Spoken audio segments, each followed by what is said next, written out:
আমাদের সবারই কিন্তু একটি ভুল ধারণা আছে এবং আমরা সবাই এটা করে থাকি। আমাদের দাঁতে ব্যথা হচ্ছে, ডক্টরের কাছে গেলাম, দাঁত তুলে নিলাম, ব্যাস আমরা ভাবি আমাদের কাজ শেষ, নিশ্চিন্ত, আর কিচ্ছু আমাদের লাগবে না।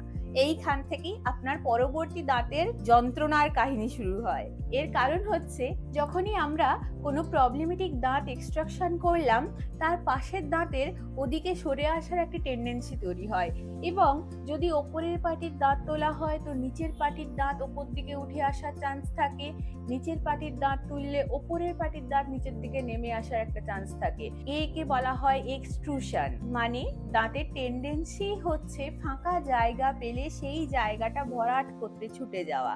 এর ফলে কি হয়, ওপরের দাঁত, নিচের দাঁত, পাশের দাঁত সব দাঁত নড়ে যায়, কারণ দাঁতের রুট এক জায়গায় রয়ে গেল, দাঁতের উপরের ক্রাউনটা এদিকে সরে আসছে।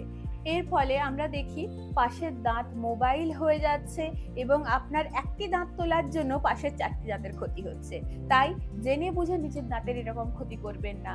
যে জায়গার দাঁত তুলছেন সেই জায়গায় অবশ্যই এফপিডি, আরপিডি, আপনার নিজের ইচ্ছে মতো আপনি যেটি অ্যাফোর্ড করতে পারবেন সেই দাঁত অবশ্যই রিপ্লেস করিয়ে নিন।